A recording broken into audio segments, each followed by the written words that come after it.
So I want to talk to you guys today about something I know for sure Spirit has been putting on my heart, because I've had a lot of instances that have been triggering the same type of philosophy or conversation over and over and over, and they're all tying together in a very specific way. So I know that events are unfolding as they are so that I can bring up this subject, because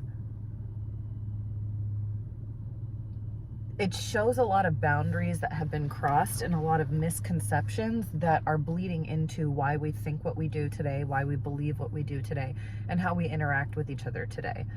I think it's starting to be popularized that what we were taught in schools were incorrect, in particular in American history, with how we have treated women and how we have treated minorities. And yes, I know that even the white man has gone through his struggle at different stages in history, but that's not the focus of this video, and that's not the focus that Spirit has put on me to speak about.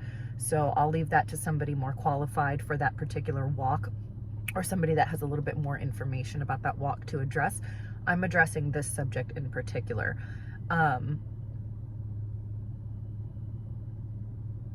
The persecution of ethnic tribal peoples and the persecution of women under the name of religion.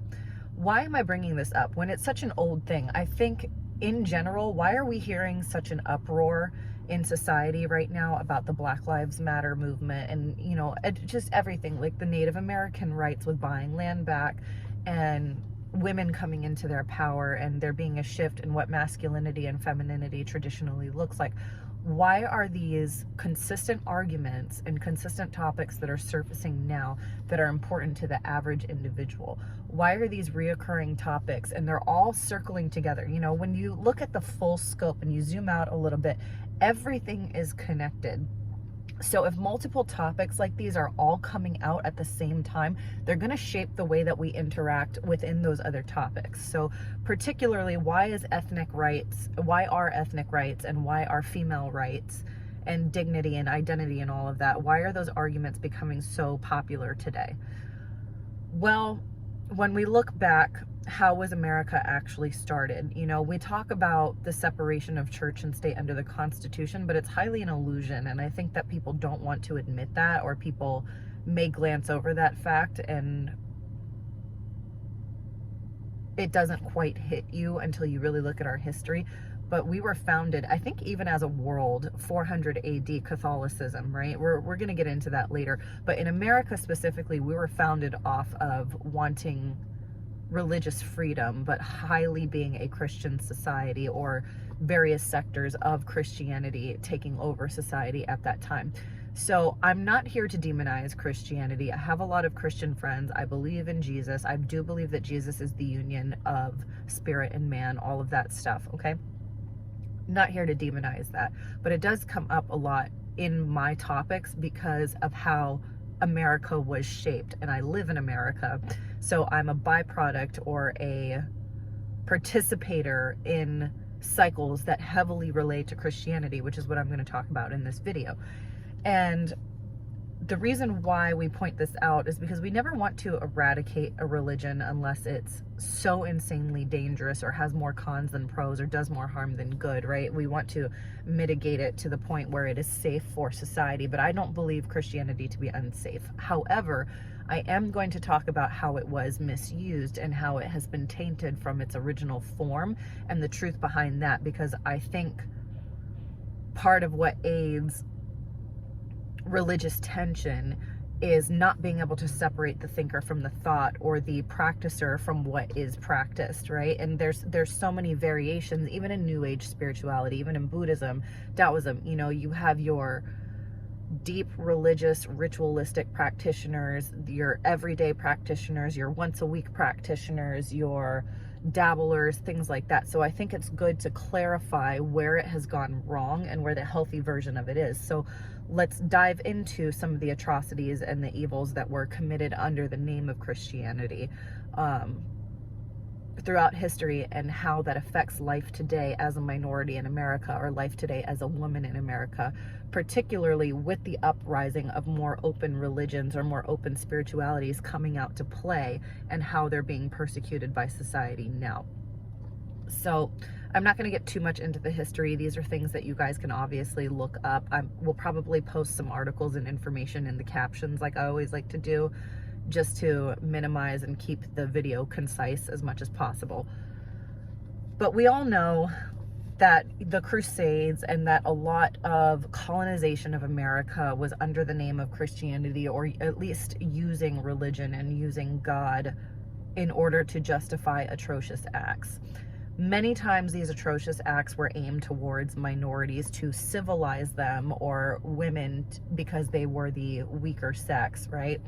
And really, when you look at the story of Adam and Eve, it argues the opposite. So there's a lot of hypocrisy in Christianity as well, where when you actually look through the Bible and you read it outside of the context of the bias you've been given, and you look at it as an individual thinker, at least from my personal view, I have seen it actually work out to be that the man, quote unquote, is the weaker sex in the way that it has been described by other Christians. And I don't believe either sex to be the weaker sex. But when you look at the contemporary definition of why we think women are the weaker sex in Christianity, you'll see that it's actually the men in the Bible who fit that description, and not particularly the women, or in many cases, it is both genders that ascribe to that weakness or that iniquity pretty equally throughout the stories. But anyway, that aside, one particular thing that has been on my mind, and you guys know because you've seen me post about it, is how tribal peoples were persecuted and had land taken from them, and enslavement, things like that. This has also happened with African Americans in the United States, as we know. So why is this important, and how does it also tie into women, and how does it tie into the greater idea of what God is and why we all argue against it? Well, here's where we become controversial. So there's one underlying theme, and I'm going to break this down in another video, but there is one underlying theme that tends to affect every atrocity that is happening in the world: femininity and softness of love, and the more yielding side of love, because it affects every other atrocity, every other war, every other misuse, enslavement, raping, pillaging of people that we see in the world. It is the contemporary definition of what people are bringing to the surface of toxic masculinity. And I want to make the distinction because masculinity is a very beautiful thing in its pure form, and I think it's very necessary in society. So again, this is not to demonize or place one of any group above another group. But what we're zooming in on, as far as world concerns, global concerns, United States concerns, is the idea of toxic masculinity. But what is that? It really has nothing to do with men at all. It has to do with the energy that is separated from vitality, and the energy that is separated from connection, or the energetic influence that you can feel underneath matter. So as a scientific principle, toxic masculinity is the over concentration on matter and the under concentration of the higher dimensional frequencies that animate that matter. So otherwise, what is that? Toxic masculinity in its scientific root would be the energy of that which is dying, and not the energy of that which is living. And when it manifests in a physical form, that causes destruction and death and war and atrocity and everything that leads to death or spiritual death in the physical world. Now, where does femininity come into play? So when you think about it, most religions that believe in only a masculine God tend to also be the ones, when you look back in history, such as Christianity in America, that will persecute under the name of this masculine God and commit masculine acts that are separated or unintegrated with femininity. Namely the colonization and taking land of tribal peoples, or using tribal peoples, and this includes Africans, right? And every other ethnic group that has been enslaved. But this includes Africans, because prior to coming to America, we were tribal peoples. And when I say we, I mean the greater man. I don't know if I have any African blood at all, but I am Hispanic and Native. So that being said, we as the greater umbrella of tribal peoples were persecuted very heavily because we were thought of as less than. Now the same thing with women. But what I want to dissect here is why we were looked at as less than under that umbrella. And much of it has to do with the persecution of nature and the persecution of femininity as less than, and those being tools to be used against the woman and the tribal peoples to be equated to more savage-like or less human-like. So the criteria that the quote-unquote white man, or the quote-unquote colonizing white man, used to diagnose the less than is highly tied to femininity, highly tied to the emotive connection, highly tied to connection to nature, which a lot of tribal peoples had, men and women, right? So particularly in situations such as the witchcraft trials. Okay, witchcraft is evil, yes, but what we stuck under the umbrella of witchcraft is also highly misused, and this is also why a lot of New Age people today are being persecuted for things that they're not even actually following, but we'll get into that later. Witchcraft is often also associated with the feminine, the ethereal, the thing that cannot be seen, or everything that is not, as I said earlier, physical matter and cannot be innately understood with the physical eye.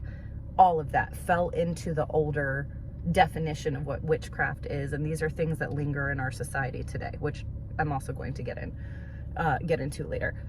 So witchcraft and tribal nations and femininity are all very tied together in this very weird web of deceit, and it does affect our population today. And here's why: because we're living in a society that has lingering remnants of these things, of ideologies that are based in not Western ideology, because Western ideology of Judeo-Christian religions are very healthy, but the corrupt version of it.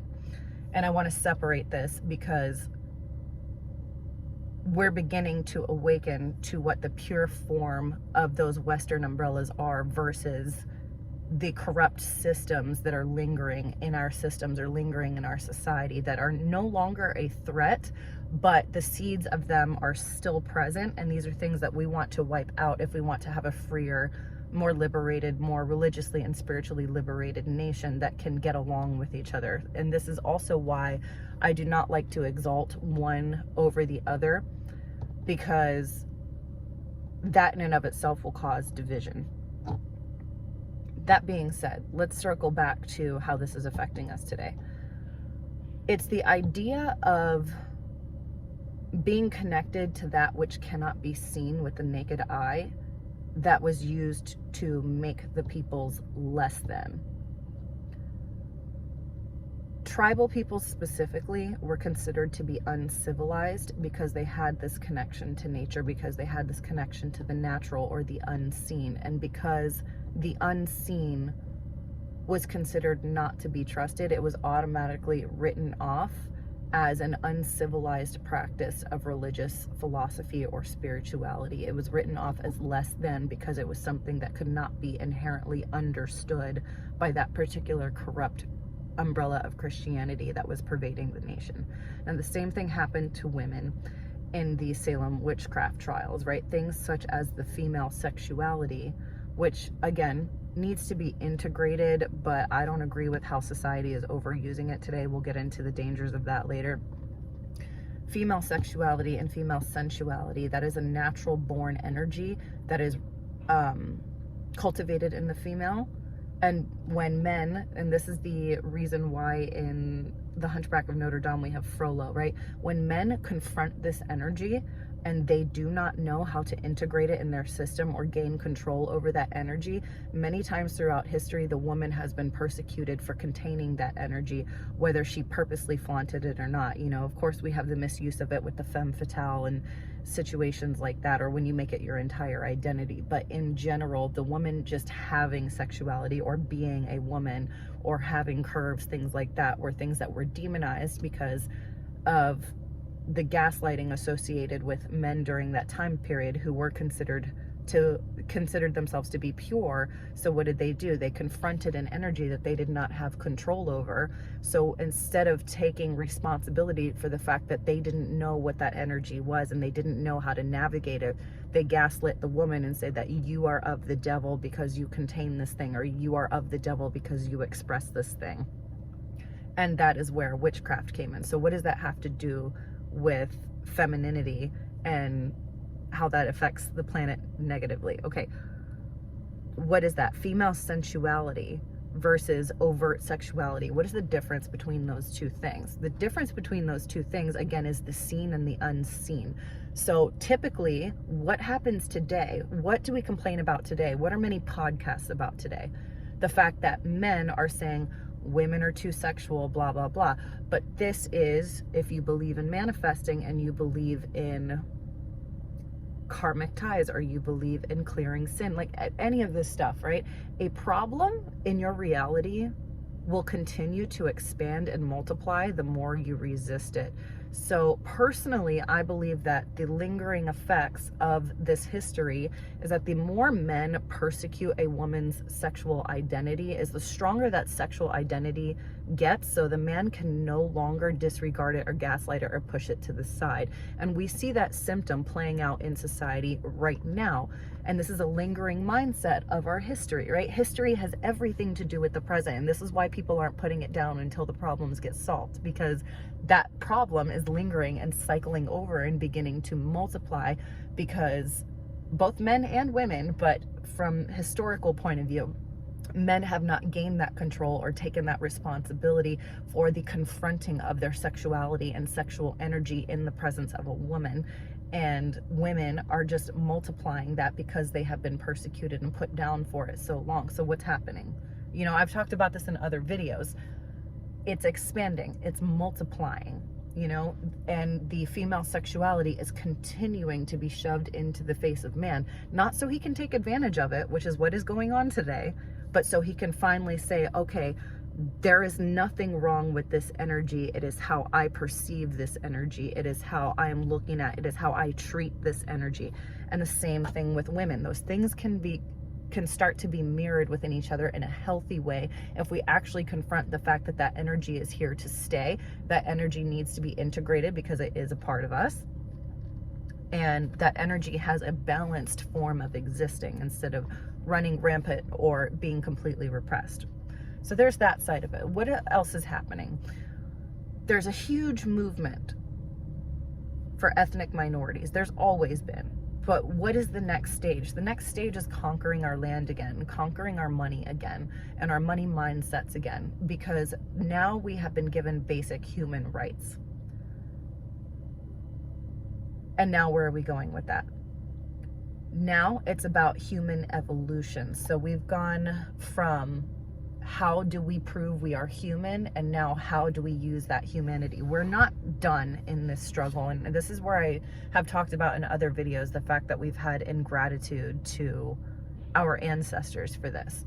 They gave us a platform, and I think a lot of us, for good reason, because the system is still working itself out, right? A lot of us have the odds stacked against us, and we're choosing complacency and we're choosing laziness in the face of these issues, when your ancestors gave you an entire platform to come into your power. And I don't think that living paycheck to paycheck, or living in poverty, or living in mental strife or emotional strife that tends to accompany those things or can't be solved until you give yourself a stable platform, right? I don't think our ancestors were raped and pillaged and enslaved and escaped slavery and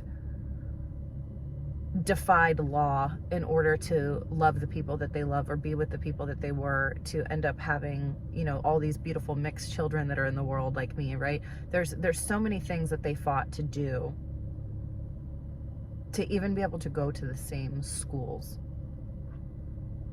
various things like that. Do you think that we're done? That was 50, 60 years ago. Do you think that we're done, or do you think they gave you a platform for the next step? And this is why it's important to go back in the history and look what happened, because we need to say, okay, where have we moved from? What is over and what is still existing? What is a remnant of what is going on? And what have we completely eradicated? And now it's our job as people who are empowered to take the next step that they gave us, and to take the sword that they gave you and use it in the philosophical battle that happens in the world. And there has to be a point where you raise into your personal power before you can even have unity with the other race or the other gender or the, whatever it is, you know, because the goal is to get on even ground with everybody and to not exalt anybody over the other or hate anybody over the other, right? But you have to get on equal footing with them first before you can even have that dialogue.